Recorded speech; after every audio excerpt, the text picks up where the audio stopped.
kita ini tidak ada masalah lahir dari keluarga tidak mampu, tidak ada masalah kita nggak sepintar dengan yang lain, tidak ada masalah kita nggak fasih bicara seperti yang lain, tidak ada masalah kita nggak sehebat yang lain. Selama kita bergaul dengan orang-orang yang positif, orang-orang yang bijak, maka kita jadi bijak dan positif. Sekalipun kita berawal tidak positif dan tidak bijak.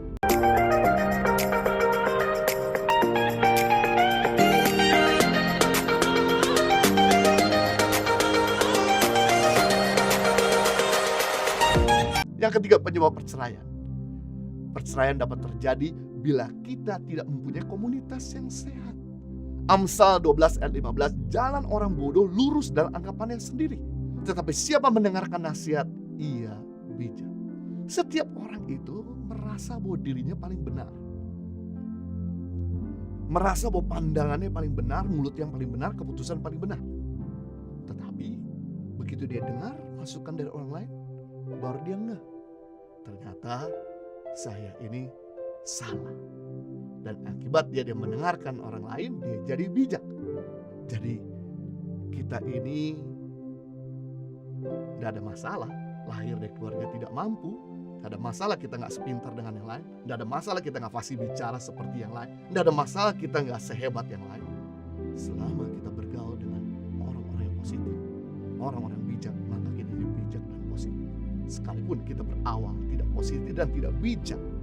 Kenapa kita sering kali gagal? Coba sederhana, karena waktu kita mengambil keputusan, kita punya informasi yang terbatas pada saat itu. Masih ingat kenapa teman kita nggak naik kelas? Atau mungkin kenapa kita nggak naik kelas? Karena waktu kita mengerjakan ujian, kita memberikan informasi yang tidak akurat, informasi yang terbatas. Nah, orang yang ada di atas kita atau teman-teman yang ada di sekeliling kita, itu bisa menarik wawasan kita. Sehingga kita bisa melihat lebih jauh, berpikir lebih lebar, dan lebih luas. Dan kita bisa mengambil keputusan yang lebih bijak. Pada masa pandemik ini, ada begitu banyak pasangan yang ingin bercerai. Ada puluhan pasangan yang saya temukan ingin bercerai. Puji Tuhan, ketika mereka berada dalam komunitas, mereka konsultasi sama pemimpin, mereka konsultasi sama kami, dan kemudian mereka dinasihati, dikuatkan, didoakan, dibantu, dibimbing, diarahkan, dan akhirnya mereka putuskan untuk tidak jadi bercerai.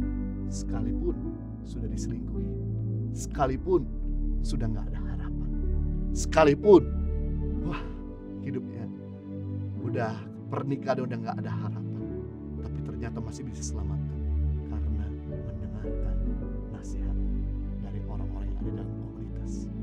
Binatang buas paling senang memangsa hewan yang lepas dari kerumunan,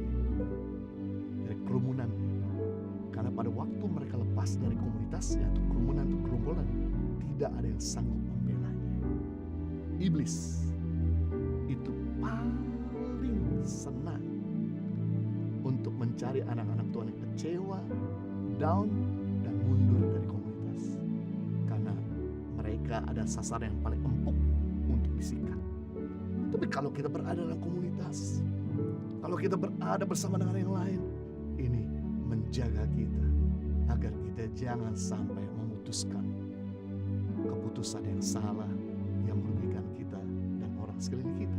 Penting untuk kita berada dalam komunitas yang sehat, karena teman kita menentukan masa depan kita. Kalau teman kita negatif, masa depan negatif. Teman positif, masa depan positif. Teman berkualitas, masa depan berkualitas. Teman bobrok, masa depan kita bobrok. 1 Korintus 15 ayat 33, janganlah kamu sesat. Pergaulan yang buruk merusak kebiasaan yang baik. Yang menjadi pertanyaan, dari mana saya tahu apakah teman saya ini negatif atau positif? Gampang, dengan melihat apakah kebiasaan buruk kita makin bertambah atau kebiasaan buruk kita makin berkurang. Kalau hari ini kita makin ngomong kotor, sering jatuh dalam dosa, nggak lagi achieve the target. Kalau hari ini kita makin nggak cinta sama keluarga, kalau hari ini kita makin suka nyakitin orang, kalau kita masih sering jatuh dalam dosa, saya bisa pastikan teman-temanmu atau teman-teman negatif. Yang kita perlu lakukan, berani tega untuk meninggalkan temanmu yang negatif, dan kemudian rendah hati bergaul dan berkumpul dengan teman-teman yang positif. Maka saya percaya yang terjadi adalah perkataan kita berkualitas, pikiran kita positif, target akan tercapai, keluarga akan dipulihkan dan harmonis. Kita berjalan dalam kebenaran, kesucian, dan kekudusan. Kita makin cinta Tuhan dan jadi berkat. Masih ingat saudara, cerita mujizat pertama yang dibuat oleh Yesus di acara pesta kawin di Kana. Dalam Yohanes pasal 2 ayat 1-11. Pesta kawin itu hampir saja batal. Tahukah saudara kenapa? Karena pada saat itu anggur pesta perkawinan habis.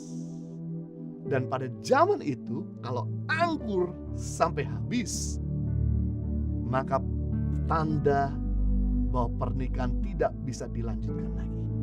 Bayangkan jika keluarga mempelai wanita tahu bahwa mempelai pria tidak bisa mencukupi kebutuhan anggur pada pesta perkawinan itu, maka orang tua dari mempelai wanita akan menarik kembali mempelai wanita. Dan akibatnya perkawinan dibatalkan.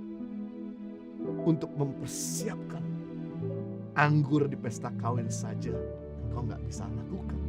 Engkau gak mampu untuk siapkan. Apalagi untuk mempertahankan keluarga seumur hidup. Itulah yang disampaikan oleh keluarga wanita. Jadi anggur habis itu pertanda buruk. Waktu Maria, ibu Yesus berkata kepada Yesus, anggur habis. Sebenarnya ibu Yesus berkata, mereka sedang ada di ambang perceraian. Lalu Yesus memberkati air tawar menjadi air anggur yang manis. Dan akhirnya pesta pernikahan bisa dilanjutkan. Saya percaya salah satu dari mempelai pesta itu punya hubungan yang baik dengan pemimpin komunitas, yaitu si Maria ibu Yesus. Sehingga Maria mau memperjuangkan supaya pesta itu jangan sampai batal dengan meminta tolong kepada Yesus. Padahal Yesus belum waktunya untuk melakukan mujizat. Tapi karena Yesus tahu bahwa pernikahan ini adalah pernikahan yang sangat penting. Rumah tangga adalah hal yang sangat krusial, yang sangat important. Maka walaupun belum waktu Yesus melakukan mujizat, dilakukan untuk menyelamatkan pernikahan. Jadi kita bisa melihat di sini, sebetulnya perceraian bisa dicegah jika kita mau komitmen berada dalam sebuah komunitas. Kita belajar hari ini penyebab perceraian. Yang pertama, perceraian dapat terjadi karena ketegaran atau kekerasan hati seseorang. Yang kedua, perceraian dapat terjadi bila kita mengabaikan firman Tuhan. Dan yang ketiga, perceraian dapat terjadi bila kita tidak punya komunitas yang sehat. Saya berdoa agar pernikahan kita sehat, pernikahan kita bahagia dan kuat. Dan saudara yang sedang ada di ambang perceraian, saya berdoa biar mujizat Tuhan menolong pernikahanmu sehingga bisa dipulihkan.